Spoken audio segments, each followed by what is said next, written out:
Hello guys, तो आप सामने देख सकते हो ये है यहाँ का बस स्टैंड। आपको एक चीज़ और दिखाता हूँ। ये देखो, ये है तुलसी का पेड़। लेकिन ये तुलसी का पेड़ ना हमारे इंडिया में जो तुलसी का पेड़ होता है उससे अलग है। गुड मॉर्निंग दोस्तों, उम्मीद करते हैं आप लोग अच्छे होंगे। और मैं हूँ अभी अबू धाबी में और सुबह के यहाँ 7 बज रहे हैं। जैसे कि आप मेरे पीछे व्यू देख सकते हो, ये सब एकोमोडेशन है टेम्परेरी बेसिस पर। और अभी मैं बाहर हूँ, सुबह के 7 बज रहे हैं। सोच रहा हूँ थोड़ा सा मॉर्निंग वॉक कर लूँ और साथ में ही आप लोगों से थोड़ी सी बातचीत भी। सुबह यहाँ धूप होती है, लेकिन सुबह की धूप उतनी ज़्यादा तेज़ नहीं होती जितनी दोपहर की होती है। तो हाँ, सुबह हम 7 बजे से या 6 बजे से लेके अपना 9 बजे तक या 8 बजे तक यहाँ बाहर घूम सकते हैं। और काफ़ी अच्छा व्यू है, बिल्कुल डिसेंट एटमॉस्फेयर है, बिल्कुल इसको आप कह सकते हैं। और काफ़ी साफ़ सुथरा तो है ही, क्लीनिंग तो हर जगह ही आप देख सकते हो जैसे। और मैं यहाँ का आपको कुछ व्यू दिखाता हूँ, क्योंकि यहाँ पे थोड़ा सा हमारे मतलब लगभग 500 मीटर की दूरी पर एक डेज़र्ट एरिया है। आपको डेज़र्ट एरिया दिखाता हूँ, कितना साफ़ सुथरा है और कितना शांत लगता है यहाँ का व्यू। ये देखिए कितना अच्छा व्यू है, दूर दूर तक कोई कूड़ा नहीं, कोई कचरा नहीं। और ये देखो, ये जो है ना बाउंड्री के पीछे, ये पार्किंग जोन के पीछे सारा रेगिस्तान एरिया, डेजर्ट एरिया है।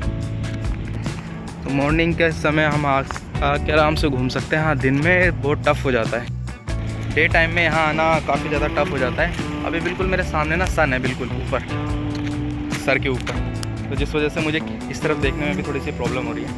तो सुबह सुबह मॉर्निंग वॉक करने के फ़ायदे तो काफ़ी होते हैं, इसी फ़ायदे की वजह से मैं इधर सुबह सुबह घूम रहा हूँ।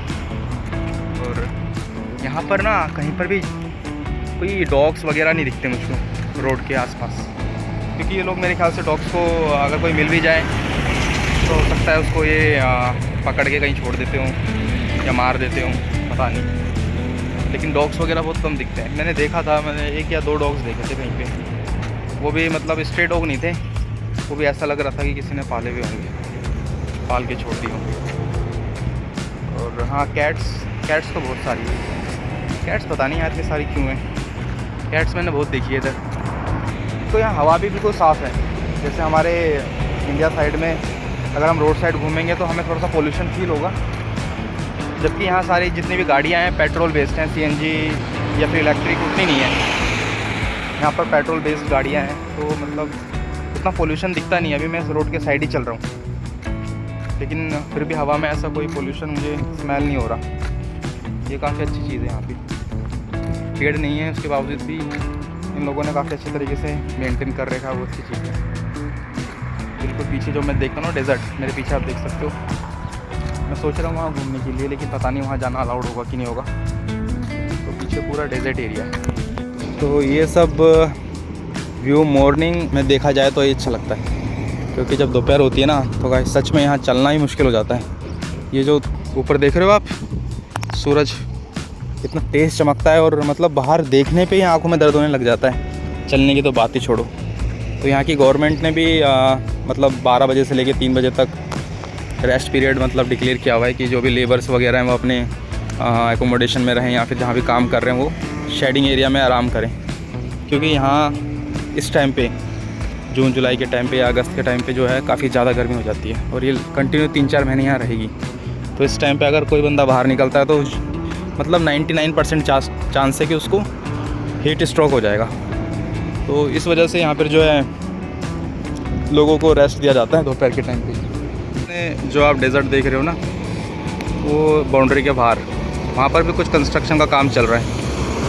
तो हो सकता है ये कुछ ना कुछ ये लोग कंस्ट्रक्ट करते रहते हैं, हो सकता है वहाँ पर भी कोई डेजर्ट में भी कुछ लोग ये बनाएं। तो दोस्तों, थोड़ी सी मॉर्निंग वॉक के बाद पसीना आने लगा है।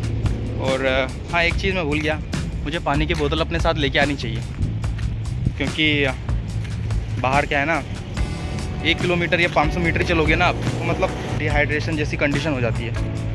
तो पानी की बोतल हमेशा साथ लेके चलनी पड़ेगी अगर मुझे इस तरीके की बाहर मॉर्निंग वॉक पे जाना है तो। क्योंकि यहाँ मतलब जनरली जैसे हमारे वहाँ होता है ना कि बाहर पानी अवेलेबल होता है, ऐसा इधर नहीं होता।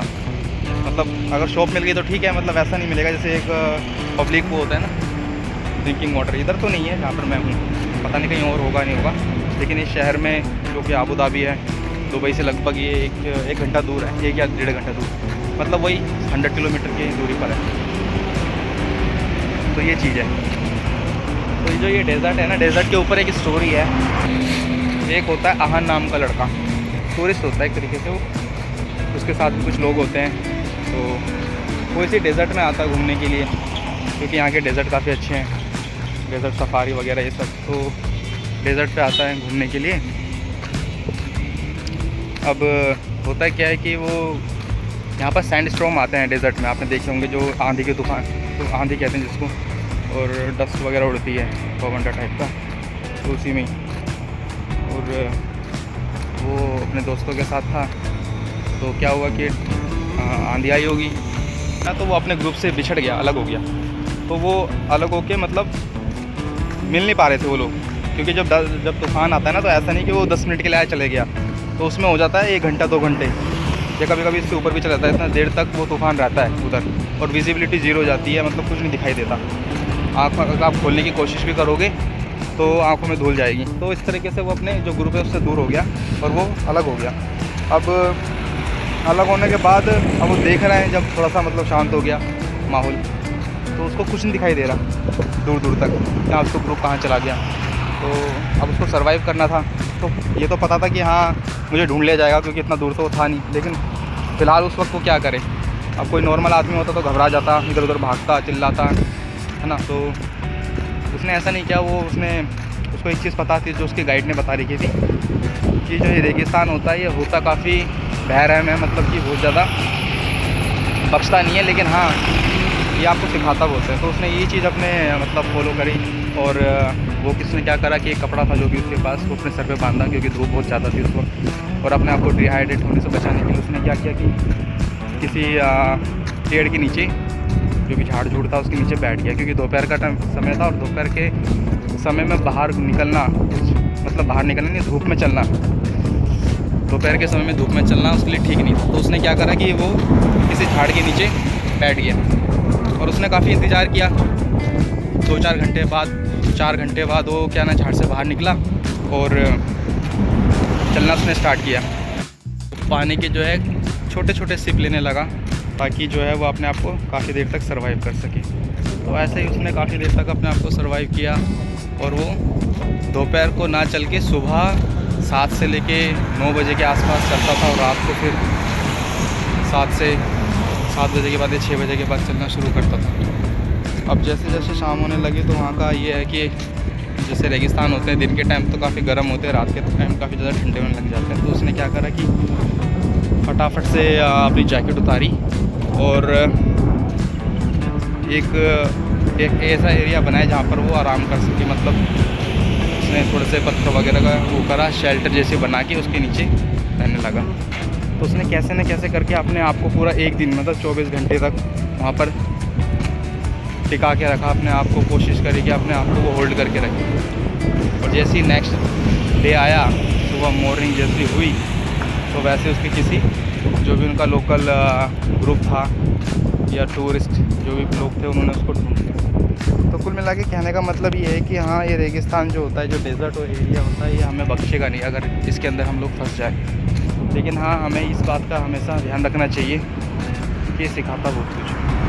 तो इसी तरीके से जब तक हम उस डेजर्ट के अंदर हैं, हमें हर एक कोशिश करनी चाहिए ज़्यादा से ज़्यादा सर्वाइव करने की। ऐसा नहीं करना चाहिए कि भाग जाओ, अभी मैं निकल जाऊंगा 1 घंटे के अंदर, क्योंकि डिस्टेंस देखने में कम लगती है कि हाँ हो सकता है उस चीज़, उस पहाड़ी के पीछे कुछ हो, लेकिन ऐसा नहीं, आदमी फंस जाते हैं। तो ये स्टोरी आज के लिए इतनी ही थी, और मेरा भी मॉर्निंग वॉक कंप्लीट हो गया है। मैं भी जाता हूँ, ब्रेकफास्ट वगैरह करते हैं।